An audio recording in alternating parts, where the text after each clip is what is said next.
పోటీ చేసిన 1,30,00,000 కాదండి. మద్దతు ఇప్పుడు ఎవరైతే తప్పుడు పోస్టులు పెట్టారో వీటి ఆధారాలతో మాట్లాడింది తప్పుడు మాట అయితే మరి వీళ్ళు మాట్లాడిన మాటలు ఏందంటున్నాను. పవన్ కళ్యాణ్ చెప్పులు చూపించి పేకలు బిస్కి చంపేస్తా మరి అరెస్ట్ చేయవలసింది కదండి. మీరు అధికారంలో ఉన్నారు కదా. పవన్ కళ్యాణ్ ఎందుకు నువ్వు చెప్పు చూపించావు?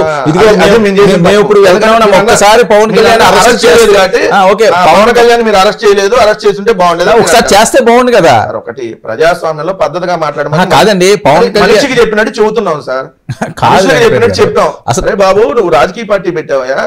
ఈ చెప్పులు చూపించేది ఏంది? పేకలు బీసి చంపేస్తుంది. అసలు నీకు కొన్ని లక్షణాలన్నా ఉన్నాయి రాజకీయ పార్టీ అడిగా. పవన్ కళ్యాణ్ పవర్ ఇప్పటికన్నా అర్థమైందా? ఏం పవర్?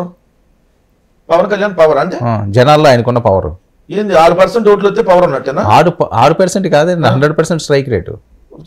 మేము కూడా 20 పోటీ చేస్తే 20 వెళ్తే 100% స్ట్రైక్ రేట్ అంటే 3 రాజకీయ పార్టీలు కలిపి పోటీ చేస్తే నీకు 6% ఓట్లు వస్తే నీకు పెద్ద పవర్ ఉందంటే సరే, వాళ్ళ పవర్ ఉంది కదా, ప్రజలకు మంచిది ఏమన్నా చేసావు 5 నెలలు చేస్తున్నారు కాబట్టి కదా. ఆయన రేపు జరిగితే ఎంకరేజ్ చేస్తున్నాడా?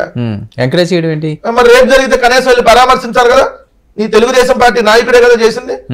జాన్ అనేటటువంటి వ్యక్తి 16 ఏళ్ల కాదండి. మీ హయాంలో ఒక్కరి మీద మీరు యాక్షన్ తీసుకున్నారా? ఇన్ని మాటలు మాట్లాడుతున్నారు. ఎవరు తీసుకున్నారు? అనంతబాబు ఎమ్మెల్సీ డోర్ డెలివరీ చేస్తే ఊరేగించే జైలు నుంచి వచ్చిన ఊరేగించింది. ఎవరు ఊరేగించారు? ఎవరు ఊరేగించారు? వైఎస్ఆర్ కాంగ్రెస్ పార్టీలో ఎవరు ఊరేగించలేదు. మరి ఎవరు ఊరేగించారు? వాళ్ళ ఊర్లో వాళ్ళు ఎవరు ఊరేగిస్తారు? వైఎస్ఆర్ కాంగ్రెస్ పార్టీ తర్వాత పక్కన పెట్టుకు తిప్పుతారా సార్? ఒకటి ఆయన కేసు జైలుకి వెళ్ళి వచ్చాడు. సో దాన్ని ఏదో పెద్ద భూతద్దంలో చూపించేసి దాన్ని పార్టీకి అండగట్టారు. మరి ఈ రోజు మీ పార్టీ నాయకులే చేస్తున్నారు కదా. ఒక మహిళా ఉద్యోగం పక్కన ఒక వస్తామని అడుగుతున్నాడు మీ జనసేన. ఎవరు? ఆయన కందులు దుర్గేష్ కదా, కాకినాడ రూరల్ ఎమ్మెల్యే పంతం నానాజీ అనుచరుడు. ఓ మహిళా ఉద్యోగిని పక్కలోకి వస్తామని అడుగుతున్నాడు. ఇదే జనసేన. సుందరపు విజయ్ కుమార్ అనే జనసేన ఎమ్మెల్యే మొన్నటిదాకా అధికార ప్రతినిధిగా ఉన్నాడు. మనతో పాటు డిబేట్ లో కూడా వచ్చాడు, మీకు తెలుసు. ఆయన ఒక విలేకరుని కిడ్నాప్ చేశాడు. ఏం చర్యలు తీసుకున్నారు? మీ నాదెండ్ల మనోహర్ నియోజకవర్గంలో ఒక అమ్మాయి